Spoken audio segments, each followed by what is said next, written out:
escrita en el segundo libro de Samuel, en el capítulo 6, y tomaré una parte antes de entrar a la introducción. Verso 6 dice de segunda de Samuel 6:6. Cuando llegaron a la era de Nacón, Usa extendió la mano al arca de Dios y la sostuvo porque los bueyes tropezaban.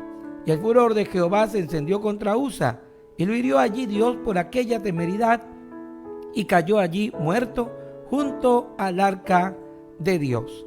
El verso 11 agrega: y estuvo el arca de Jehová en la casa de Obed-Edom Geteo 3 meses, y bendijo Jehová a Obed-Edom y a toda su casa. Amén. Que el Señor añada bendición para esta su palabra. Bien, hablar de David y de que ya está establecido con su reinado sobre Israel y que ha elegido a la ciudad capital como Jerusalén, finalmente nos lleva a un David que quiere la bendición de Dios sobre todo aquello que ha logrado hasta ahora. Pues este David llega y considera que para asegurar esa bendición, el arca de Jehová, que alguna vez se usó, hecho por el mismo Moisés y Bezaleel, ahora hay que ubicarla en el templo, pero no hay un templo ni un sitio. Entonces él considera comenzar a traerla a Jerusalén.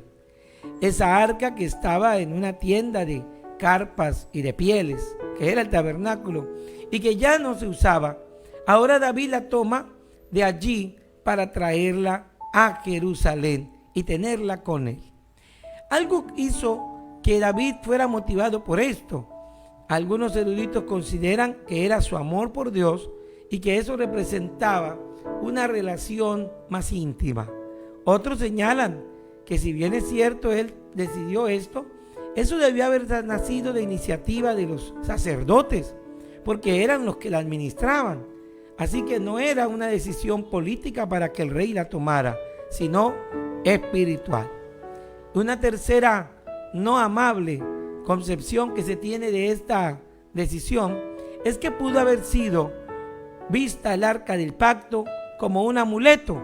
Recordemos que de las cosas últimas que pasaron para el tiempo en que el último sacerdote Elí estuvo al frente del tabernáculo, estuvo el que sus hijos tomaron el arca y la usaron como amuleto para ir a la guerra. Finalmente los filisteos la quitaron y tras unas plagas el arca regresó otra vez a Israel. Nos estamos refiriendo entonces a que habían muchos motivos para que David pensara en traer el arca a Jerusalén. Lo cierto es que debemos estar de acuerdo todos en que la causa que haya sido, no estuvo Dios de acuerdo con ella. Y aún más, David cometió un error. No le preguntó a Dios. Ya era sido que él consultara con Jehová. Pero esta vez pensó de una manera seguramente deductiva: a Dios le va a gustar, a Dios le va a agradar. Pero ignoró incluso no solo saber si a Dios esto estaría a su gusto, sino que también olvidó preguntar qué características tenía el trasladar el arca, cómo debía ser tratada. Y todo lo que comenzó como una gran fiesta en la que parecía que Dios estaría feliz, terminó en una tragedia. Recordemos la escena que David, tomando el arca, y aunque hizo todo con muy buena intención, que lo demuestra, contrató un carro nuevo, compró un carro nuevo, lo fabricó, tomó bueyes jóvenes. ¿Qué no hizo para poner el arca que nada le pasara? Todo eso decía: David tiene solo una buena intención. Sin embargo, eso no es suficiente, porque el arca llevada por los bueyes, ellos no eran conscientes de qué era lo que estaban trasladando. Así que hubo un momento en el que llegó David mismo y tuvo que ser testigo de una corrección que Dios hizo, porque estando los bueyes llevando el arca, el carro tropezó y la Biblia dice estuvo a punto de caer el arca al suelo. En ese evitar uno de los hombres que había sido elegido para estar allí cerca, Usa, extiende la mano, toca el arca y muere fulminantemente. Lo que era solo preservado para hacerlo a la hora de presentar el sacrificio de la expiación por todo el pueblo, que se elevaba sobre el propiciatorio, que era, por así decirlo, la cubierta del arca del pacto, y que año a año el sacerdote mataba y traía la sangre de un cordero por el perdón del pueblo ahí a ese lugar que solo podía ser tocado por directrices de Dios por un sacerdote. Pero Usa tocó el arca y murió. Y entonces la fiesta, que dice los versos anteriores, había comenzado con cánticos, con alegría, con danzas, con instrumentos sonando y muchos gritos, terminó en un silencio fúnebre y de luto. Importante que consideremos esta primera lección. Cuando vayas a darle un regalo a alguien, primero asegúrate que a él le agrada, y mucho más si se trata de Dios. Una buena intención del corazón no es suficiente. El mundo está lleno de buenas intenciones, pero muchas de esas no que concretan, porque hay quien no pregunta si está dentro de la legalidad de hacerlo, y tampoco pregunta el si esto requiere algunas condiciones. Yo te quiero invitar a que, por favor, en cualquiera de las circunstancias, por buenos deseos que tú tengas, no trabajes solos. Y mucho más si se trata de hacer algo a favor de una relación con otro. Estás teniendo una relación matrimonial. Bueno, aunque tengas la intención de ayudar a tu casa y decidiste salir, hacer una decisión, un trabajo, traer provisión, ponte de acuerdo con aquel a quien tú dices que vas a ayudar, con esa esposa o ese esposo. Si es verdad, tienen muy buenos deseos, pero recuerda, si involucras a otro para que sea beneficiado con esas intenciones, tú tienes que consultar con él o con ella. Pregunta. No te resientas y después tienes que decir, como pudo haber pensado David, aunque no me dice eso la Biblia. Pero momentos como estos hacen que humanamente pensemos, ¿por qué accionó así? ¿Por qué fue esa actitud? Yo solo quería hacer esto y mire, qué desagradecimiento, porque no se valoró lo que yo hice. Y hay definitivamente muchas personas que están heridas porque alguien no les valoró su servicio. Yo solo buscaba hacer esto, yo solo buscaba hacer aquello. Recuerda, necesitas comunicación, porque esa es la base de la comunión, aún con Dios. Hablando de Dios, me lleva a un discernir de aquello que para muchos es su bandera permanente, el hacer la voluntad de Dios. Las personas que decimos cada mañana, hoy en mi agenda, desde el punto 1 al último, haré la voluntad de Dios, necesitamos antes de eso discernir la voluntad de Dios. Por favor, hay quienes oran diciendo, Señor, habla, Señor, habla, porque tu siervo oye. Pero hay otros que dicen, Señor, oye, porque tu siervo habla. Y parece que la voluntad de Dios es que hagan su propia voluntad. Eso no es lo que quiere Dios. Tú quieres acercarte a Dios con una oración, entonces pregunta, ¿cómo debo orar? Pregúntate si lo que yo estoy pidiendo coincide con lo que Dios espera que yo le pida para su plan. Santiago hizo una advertencia. Algunos piden y no reciben, porque piden mal y porque piden solo pensando en ellos. Oiga, usted está pidiendo algo, con razón le han demorado su respuesta y quizás no llegará si tú estás hablando es contigo mismo. Yo quiero esto, yo anhelo esto, y estás citando a alguien para que te escuche y solo complazca tus deseos. No, así no funciona. Si te acercas a Dios, dice la Biblia que Él concederá el deseo de tu corazón si eso le honra, de acuerdo a sus propósitos. La oración que Él enseñó dijo: hágase tu voluntad en el cielo, así como tú la haces en la tierra. En nada tengo yo que ver, sino el hecho de decirle a Él que cumpla su propósito en mí. David se atrevió a una decisión, se atrevió a hacer un culto para Dios, pero no invitó a Dios. Y ausente Dios, al contrario, encontró que otra causa pudo haber sido la que lo llevó a eso. ¿Qué es lo que hizo David? No me atrevo a pensar, sino en lo que pensaría el corazón de un músico. Recuerdo hace unos años una charla que daba un pastor anciano y que titulaba Tentaciones de los músicos. Y si este punto también es para ti, abrázalo. Él decía, no es la de los adoradores, es de los músicos, porque un músico toca para sí mismo, pero un adorador toca y canta para Dios.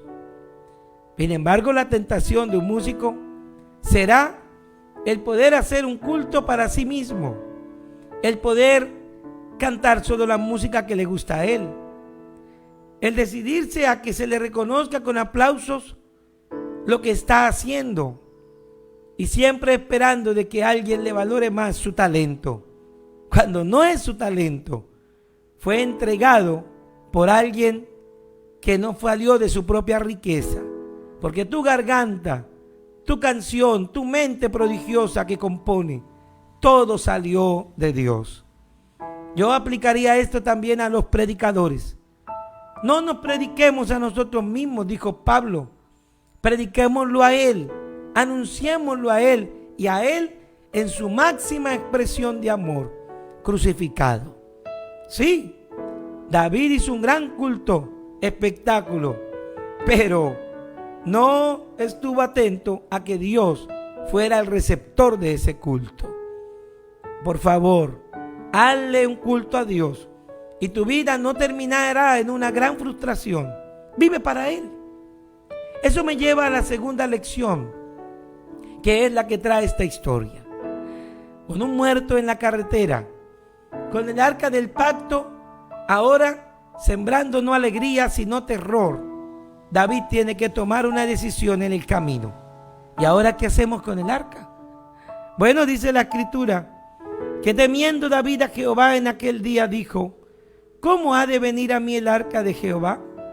Hubo una reflexión y entonces David decidió no traer para sí. Se lo vuelvo a leer. Verso 10 de 2 de Samuel 6. Y te dice, de modo que David no quiso traer para sí el arca de Jehová a la ciudad de David. Entonces David traía el arca, era para él y no para agradar a Dios. Decidió, ya no para mí, ya no voy a hacer esto para mí. Oye, ¿cómo están saliendo las cosas en las cuentas de tu negocio? ¿Cómo están pasando la situación, tu proyecto? ¿Cómo van esas etapas? ¿No están saliendo bien? Yo te invito a que hagas una prueba. Revisa si estás haciendo eso es para ti. Porque si es para ti, depende de tus fuerzas. Y tus fuerzas y las mías son limitadas. Pero ¿qué tal si haces un cambio y la haces para Dios? Y esa empresa la llevas para Dios. Y esa familia la vives para Dios. Y decides tratar a tu esposa no para que te agrade a ti, sino trátala como para que agrade a Dios, lo que los dos hacen. Forma ese hijo no para ti, ni para un proyecto propio tuyo. Fórmalo para Dios. Este es mi ánimo esta mañana. Deja de actuar para ti y vive para Dios. Una frase que decía el apóstol de los gentiles era: ya no vivo para mí, vivo para Cristo. Y si vivimos para Él, vivimos. Y si morimos, para Él morimos. Y aun si dormimos, para Él dormimos. Y luego agregó, porque todo es de Él, por Él y para Él. No viva más para usted. Si te gusta el plato que te estás comiendo, dedícaselo a Dios. Gracias, Señor. Si no te gusta el plato que te toca comer porque se lo mandó el médico, y esto no me lo debo comer, no te lo comas para ti, cómetelo para Dios. Yo veo a los deportistas que aunque les duele tener que llevar cierta dieta o cierto ejercicio, dice, esto es por la copa, esto es por el triunfo, esto es por la victoria. Bueno, la nuestra es de mayor valor, no corruptible, sino incorruptible. Vamos a hacer las cosas para Dios, no para ti y no para los demás. Buena decisión de David. ¿Será la tuya esta mañana? Por último, dice la Biblia que David, queriendo detener ya entonces en esa estación que la muerte le trajo, decide buscar una casa donde guardar el arca de Jehová. Seguro fue una casa vecina y cercana, porque no se arriesgaría a seguir avanzando. Incluso tan cercana era como único requisito que la persona a la que eligió donde dejar el arca no era ni siquiera de origen hebreo. Ahí estaba un geteo, se considera de la tribu de los de Gad, o algunos mencionan, hablando de no Gad Israel, sino Gad, de donde era el gigante Goliat de Gad. Como bien que fuera, esta persona extranjera estaba sometida a Israel y estaba allí con su familia. Su nombre era Obed-edom. Y entonces decide Dios que David, teniendo esa arca cerca de esa casa, se le permita llevarla y dejarla en la casa de ese extranjero. Y entonces el arca que iba para la ciudad de David termina en la casa de alguien que no la esperaba. Y me gusta cómo termina esta historia. Y bendijo la casa de Obed-edom Jehová. Estuvo allí 3 meses el arca y 3 meses le bendijo. Importante, una bendición que terminó en las manos de un impío. Una alegría que terminó en las manos de uno que no era creyente de Jehová. Porque no pareciera que fuera dentro de la gran caravana de alabanza que había. No, creo que al contrario, hasta pudo haber sido sorprendido de un David que le decía, aquí guardaré el arca. ¿Cuál sería su actitud si le están diciendo que el arma que acaba de matar a una persona la van a dejar en su casa? Es casi que guardar dinamita. Es casi que guardar una bomba de tiempo. Y he dicho en algunos sermones, creo que Obed-edom tuvo que cambiar el ritmo de su casa. Creo que tuvo que dar instrucciones a sus hijos. Esa arca que llegó aquí es peligrosa. Vamos a honrarla, a cuidarla. Es la presencia de Jehová en nuestra casa, el Dios de los hebreos. Tal vez la colocaron en un cuarto a donde nadie entraba. Cuidó que ningún animal se allegara allí. Cuidaría que nadie se acercara a ese cuarto.